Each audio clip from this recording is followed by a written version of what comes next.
Hey guys, what's going on? Welcome back to the Daily Lessons podcast. Today is going to be episode number 39. And today we're going to be talking about you. You, your data, your privacy, your online habits, every single thing about you that you can possibly imagine we're going to be talking about. And if you can, do me a favor and hit that subscribe button for me real quick. It costs you and takes you literally 2 seconds, but it means the world to me. Make sure you hit that subscribe button and leave a like on this video as well, real quick. And make sure to comment down your screen time because I'm really interested in seeing people's screen time. And if this video gets like 10 comments, then I will comment down my own screen time as well. Now, today I want to focus and talk about your data, your online privacy, and just how your data is essentially being sold. And here's one of the reasons why you should kind of listen to me. Number one, because I like going on internet rabbit holes and just going down different rabbit holes and trying my best to learn as much as about them as I possibly can. But another one is because I'm an actual software developer, so I know a little bit about like how the technical stuff it kind of works. But even if you're not a technical person or if you're not into software development at all, I think that this video is going to be really beneficial to you because it's basically just going to be a high level lesson and overview about how your data is being sold. Okay, let's get into it real quick. Okay, so essentially, just at a very high level, your data is being constantly sold to the highest bidder. Whoever wants it can get that data as long as they pay a price for it. Okay, and here's the thing. You agree to that in the terms and conditions. Nobody ever reads the 200,000 page terms and conditions from Facebook, TikTok, YouTube, Instagram, Twitter, now known as X. But nobody ever reads any of this, but you are really agreeing for your data to be sold to third-party companies if you are using these social media platforms. How do I know? Because literally they all do it, okay? Basically, like, you know how there's real estate agents for houses and they're like, listing this house for somebody, and they're saying, hey, you can buy this house for $300,000, which, in this economy is unheard of, by the way. And I'm going to make a video about real estate eventually as well, but just make sure you subscribe to the channel so you actually are in the loop for whenever that video actually comes out. So essentially, there are companies that are basically acting like real estate agents, but for you. They're called data brokerage companies. What they do is they sell your data to different third-party companies, and kind of like Facebook, for example, is one of those perfect examples, right? I think if you were a part of the US, or if you kind of were old enough to understand what was going on in the 2016 US election, then you heard a lot about this company called Cambridge Analytica, and they have a Netflix documentary about them as well. Basically what was going on is that there was a lot of data that Facebook actually had on so many of its users, and that information was being sold off. And because of that, you get targeted ads. Now, what targeted ads do is literally just imagine Instagram, Facebook, any of these social media websites, right? Even YouTube and Google.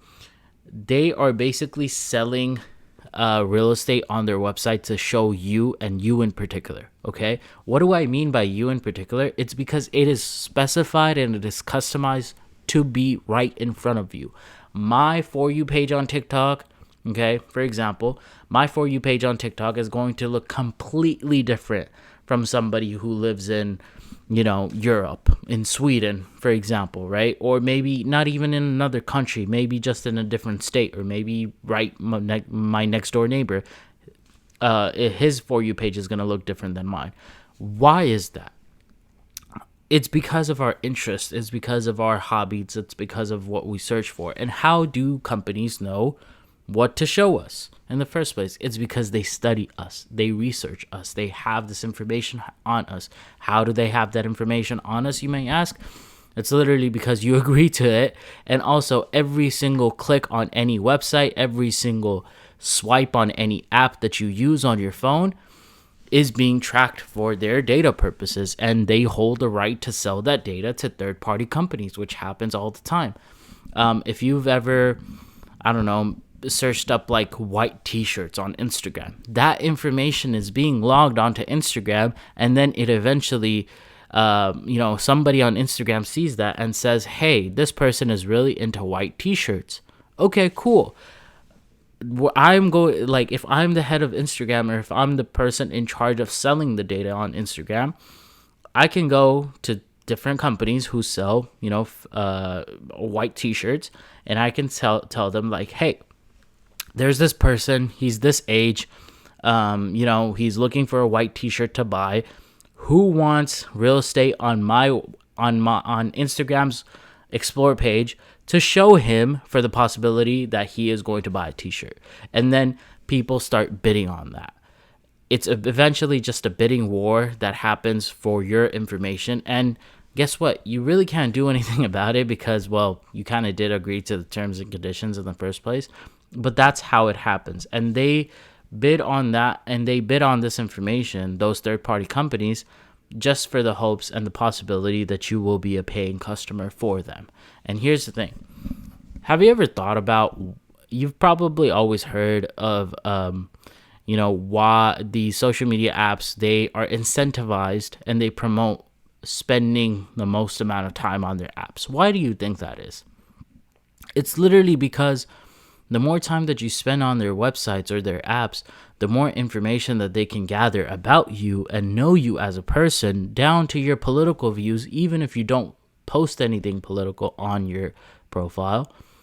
And that makes you more of a valuable asset to them, because the more information that they have on you, the more specific targeted ads that they can sell the more specific information that they can sell to third-party companies, who then can put so many targeted ads in front of you. And that is one of the reasons why social media apps are literally incentivized to get you addicted. That is one of the reasons. And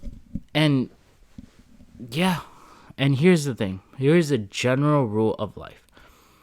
Your data is being sold, right? But this is just, your data is being sold and you are the product, of course. You understand that now.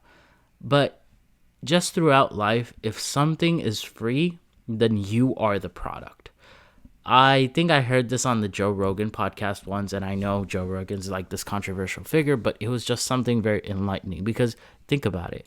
Anything that you have for free, it came at a price, and that price is literally your privacy, your data, and just the terms and the conditions that you technically agreed to without actually reading them. And by the way, those terms and conditions are made long,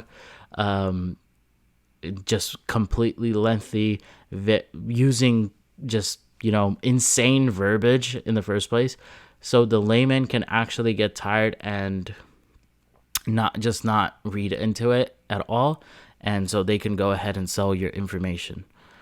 Anyways, guys, you'd be very surprised on how many different habits are being tracked and how many different metrics are being tracked. You cannot even fathom it in the first place.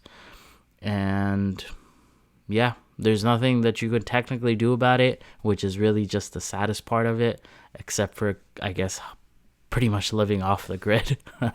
But hopefully there's some safeguards. I know that there's some potential laws. I know in the EU they kind of have like this act of the right to be deleted, and I don't mean that in like real life. I mean that like online. So that's like a good privacy act, I would say. But in the US, unfortunately, we don't have anything like that at the moment, but maybe we will one day. Anyways, guys, this was episode number 39. Thank you guys so much for tuning in once again. Make sure to hit that subscribe button for me, and make sure to leave a like on this video and comment down below on your screen time as well. All right, guys, take care. I'm signing off. Bye, guys.